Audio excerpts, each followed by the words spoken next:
السلام عليكم ومرحبا بكم معايا في قصه جديده. كيف ما ديما قصه اللي حقيقيه. وقبل ما ندخلوا في القصه بغيت نشكركم على التفاعلات ديالكم، شكرا بزاف والله يجازيكم بخير والله يسهل عليكم. ودابا غندخلوا في القصه ديال عبد الله واحد السيد اللي درويش وداخل سوق راسو، وفي العمر ديالو 50 سنه. هذا عبد الله عنده واحد الدويره ساكن فيها، مزوج هو وعنده وليدات وداك الشيء، وعنده واحد المحل كيدير فيه داك الشيء ديال المواد الغذائيه، كيبيع فيه داك الشيء التيد والصابون والطحين. المهم راكم عارفين محل اللي صغير.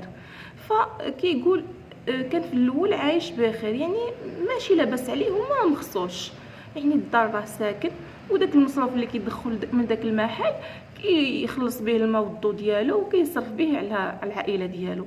المهم ما علينا، داز سنين وهو على هذا الحال. واحد النهار هو يتعرف على واحد السيد كان كيمشي يصلي الفجر هو وياه، وكانوا دائما كيتلاقاو. من بعد صلاه الفجر كيبقاو يهضروا، بقاو يتهاودوا هكا. واحد النهار هما يجبدوا الهضره على التجاره.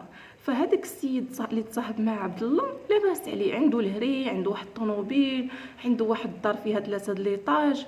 ولكن عبد الله عنده غير داك المحل وواحد الدار اللي في واحد الحي اللي شعبي، يعني دار بسيطه. فتا الاخر كان في الاول كيبيع ويشري. فمنين بقاو كيهضروا على التجاره هو يقول له داك السيد خاصك الا بغيتي دير لاباس ضروري خاصك تدخل شي شويه د الخواض، راه يعني الا بقيتي غادي نيشان راه ديما غتبقى هكا، ما عمرك ما غتزيد لقدام. وهنا عبد الله غيبقى يشوف داك السيد كيفاش قال له الخواض، كيفاش يعني ما فهمتش. قال له شوف، الا ما دخلتيش الخواض في خدمتك راك غتبقى فقير حياتك كلها.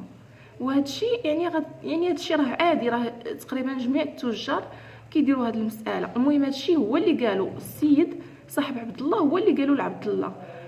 عبد الله بقى كيشوف السيد وقال له كيفاش، واش تقدر تشرح ليا؟ وقال له صافي دابا ما غادي نهضر معاك دابا شي حاجه حتى لمورا العصر ونتلاقاو ونجلسوا في القهوه ونعاود لك كيفاش دير باش تزيد من المدخول ديالك. وبالفعل عبد الله مشى للدار، دوز داك النهار كيتسنى فوقاش غيدوز مورا العصر باش يتلاقى مع السيد ويقول له شنو غيدير. المهم صلاو العصر ومشاو لواحد القهوه غادي يجلسوا يهضروا، غيقول له كيفاش خاصو يدير باش يزيد من المدخول ديالو. وهنا هذاك السيد غيقول لعبد الله شوف، خاصك اي واحد جا تقدم من عندك ضروري تزيد عليه واحد درهم ولا 2 دراهم وتاخذها بلا ما يعيق. المهم في الصباح باش تفتح المحل ديالك خاصك دير واحد الصناديقه على جنب، وهذيك الصناديقه اي واحد جا تسخر من عندك غتاخذ له 1 درهم في الصخره. مثلا واحد خدا صخره صغيره 2 حاجات ولا 3 تاخذ له درهم 2 دراهم ناقص، يعني غتنقصها له بلا ما غاديش يعيق وديريها في داك الصناديقه. واحد خدا من عندك بزاف، مثلا خدا من عندك واحد 100 درهم د السلعه، غادي دير واحد 5 دراهم ولا 10 دراهم وديرها في داك الصناديقه. واحد خدا من عندك مثلا 20 درهم ديال السلعه، غتاخذ له واحد 2 دراهم. قال لي غتمشي مع الناس مع الكليان على حسب شنو كياخذوا.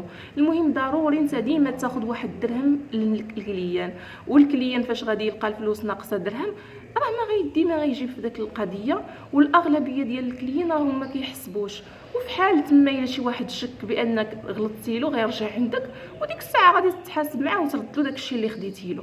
المهم يوميا غتبقى دير هاد الطريقه هذه، هذا درهم، هذا ديرو 2 دراهم، هذا 3 دراهم، هذا 5 دراهم، هذا 4 دراهم، هذا 10 دراهم. ولكن في الليل ملي غتجي تسد غادي تحسب داك الشيء اللي جمعتي في داك الصناديقه. هذاك الشيء اللي جمعتي في داك الصناديقه هذاك راه ابار الربح اللي كتربح في المواد الغذائيه. المهم عبد الله بقى كيشوف، قال له ولكن هذا الشيء صاحبي راه حرام. وقال له صاحبي راه حرام، ولكن درهم ولا 2 دراهم ولا داك السيد اللي تقدم ما عندها فاش جاتو. المهم انت غتعاون راسك ومني يسهل عليك الله بقى تصدق. عبد الله في الاول ما بغاش، قال له ما يمكنش انا ناكل عرق واحد اخر، هادشي حرام. بقى والاخر قال له ولا بغيتي دير الطوموبيل، بغيتي دير الدار، بغيتي تعيش، اما لا بغيتي تبقى حياتك كامله في هاد الحوينات الصغيور وسير خليك هكاك. وبقى تكريدي وبقى في الزلط وهكا. المهم عبد الله مشى للدار وداز تقريبا شي اسبوع هو كيفكر في نفس الهضره ديال داك السيد، كيشوف راسو يعني سنين هو خدام في داك المحل ووالو ما زادش لقدام. واحد النهار قال غنطبق داك الطريقه اللي قال لي صاحبي ونشوف. جات عنده اول مره خدات الكومير والحليب والفرماج دالها 2 دراهم. موراها جات سيده وحده اخرى خدات الزيت والطحين دالها 2 دراهم. جا واحد خدا دانونات وبزاف ديال التخربيق المواد الغذائيه بزاف، تقريبا شي 14% ديال السلعه خدالو 5 دراهم ودارها في داك الصناديقه. المهم داك النهار كامل هو كياخذ لهذا درهم، هذا 2 دراهم، هذا 3 دراهم، هذا 50 فرنك. المهم كل واحد على حسب التقديه اللي كيتقدى. وفي الليل مع داك 10 د الليل منين جاي يسد حسب داك الصناديقه ويشوف شحال فيها. لقى في داك الصناديقه 200 درهم، يعني اللي صور من غير من الكليان، دون الخدمه اللي كيخدم هو، دون يعني اللي كيربح اللي كيربح في السلعه. فاش لقى راسو مصور واحد 200 درهم، يعني ما خادم فيها، ما فيها سلعه، ما حتى شي حاجه، غير اللي خداها من الناس الشفاره، صافي بقى كيقول والله الا هاد الطريقه سهله. واحد حتى شي واحد ما جا عندي قال لي راه ناقصني درهم ولا ناقصني 2 دراهم، حيت الناس الاغلبيه ما كيحسبوش. صافي لا غدا السيد بقى كيدير نفس الطريقه، كل نهار كيدير نفس الطريقه، كل نهار الخلصه ديالو بدات كتدخل له، يعني بدا كيتصور فلوس اليوم غدا اليوم غدا اليوم غدا. من بعد ورث الاب ديالو توفى، ورث عليه واحد الورث. منين ورث داك الورث مشى شرا واحد الهري اللي كبير، يعني كان عنده في الاول غير حانوت صغير. فبهذاك الورث المهم علينا بهذاك الورث خدا واحد المحل كبير. داك المحل خداه شراه مع داك الفلوس اللي كان جامع وداك الشيء واللي خدا. المهم خدا داك المحل شراه هري، ردو هري. داك فعاط ما يجيب، يعني راكم عارفين الحانوت ماشي هو الهري، الهري كيتقداو من عنده الناس بزاف. فداك الهري عمرو بالسلعه مزيان، عمرو ستوكاه بالسلعه، ستوكا داك الهري بالسلعه، طحين الزيت التيد. المهم عمر داك الهري مزيان. وداك الهري خداه في واحد الموقع اللي جاي حدا السويقه، اللي دايز عليه واللي راجع عليه. المنطقه الموقع ديالو جاي زوين بزاف، والناس يعني كلشي كيجي يشري من عنده، قطنيه، اللوبيا، العدس، الطحين، الزيت، كلشي. المهم ولا كيدير داك الطريقه ولا كيزيد. وراكم عارفين الهري كاين اللي كيمشي كيخلي 200 درهم 300 درهم عند الهري، كاين اللي كيخلي 400 درهم، يعني كياخذ داكشي تقضيه الشهر. مثلا مول 400 درهم راه ياخذ معاه واحد 20 درهم هي القليله، هذا كيديروا 20 درهم وهذا 50 درهم وهذا 4 دراهم وهذا. المهم على حسب التقضيه اللي دي. فكل واحد مثلا خدا واكتشي كيف ما كيقول هذا عبد الله في العواشر كان كيضرب الناس كينقزو ما كيعيقوش. هذاك الناس مثلا اللي كتاخذ لك 2 كيلو د الجلجلان و2 كيلو د كاو كيبيع داكشي العطريه. المهم كلشي كيبيع. فاش كياخذ بزاف ديال التخربيق ديال التقضيه، الواحد كيدوخ وما كيعرفش يحسب، وهو كيحسب قدام الناس بالعاني بالكالكيلاتريس، باش اي واحد غادي يشوفو كيحسب بالكالكيلاتريس ما غاديش ينوي باللي راه كيغش. المهم ما علينا، انا تقريبا ما كملش عام حتى صورت ثمن دار، يعني شرا دار ولا كيدخل 10,000 ريال حتى 1000 درهم في النهار.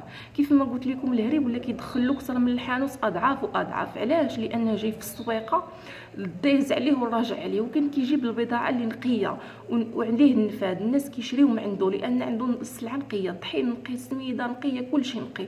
راه لا ما كانش كيدخل، كيقول كان كيدخل 1000 درهم، وهذا الشيء كيعاودو عبد الله على الفم ديالو، انا كنعاودو لكم بلساني. المهم ما علينا، بقى على داك الحال. السيد ولا لاباس عليه، شرا الطوموبيل وشرا الدار وكيف ما قلت لكم الهري كان شراه بالورث ديال الاب ديالو، وبقى عايش ما خاصو حتى شي خير، مبرع ولادو ومرتو مهلي فيهم وخارج لا يتسارى. المهم راكم عارفين، لدرجه مؤخرا ولا كيخدم غير نص نهار الصباح، كيخدم بحال دابا كيحل مع داك 7 ديال الصباح، 7 8 الصباح، وغيسد مورا الظهر بشي شويه، كيخدم غير الصباح السويقه، والعشيه كيدوزها كيخرج كيتسارى. المهم ولا كيصور هادشي من بعد ني ولا لاباس عليه. المهم ما علينا، ولكن ربي كبير. كان شحال من واحد كيحس له كيقول له راك غلط لك يرد له الفلوس ديالو. المهم كانت السمعه ديالو زوينه، حتى شي واحد ما كان كيقول فيه هذا الشيء. المهم السيد من بعد هذا الشيء كامل غتوقع له واحد الكارثه. السيد غيمرض، غيطيح الله واحد المرض اللي خايب. هذاك المرض غيجي خاصو عند اي مرض الكلاوي، خاصو يصفي يدير داك الدياليز، وداك الدياليز كيحتاج مبالغ اللي غاليه. السيد غيبقى يمشي للطبيب وما غيبقاش يفتح داك الهري، وما كاينش اللي غيفتح له الهري. ولادو كيخدموا على راسهم، ومراتو ما تعرفش تبيعوا داك الشيء، ما كتعرف لا تحسب لا والو. السيد سد الهري مره كيحلوه، اغلبيه في الطبيب. فلوسه ما بقاش كيدخل، الفلوس ديالو مشات في الطبيب.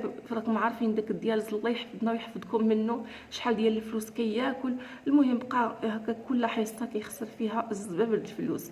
مور داكشي عبد الله باع الهري، باع الطوموبيل وباع الدار غير باش يتعالج، ولكن دائما في كل حصه كتمشي له زرده ديال الفلوس. من بعد هذا الشيء كامل ولا غير واحد ولده الكبير اللي كرا ليهم واحد البريطمه اللي صغيره، وولده هو اللي كيخلص له الكرا ديال داك البرطمه، وهما ساكنين ولاو يعني من العز ولاو الفقر. فخلص داك الشيء في الدنيا قبل من الاخره.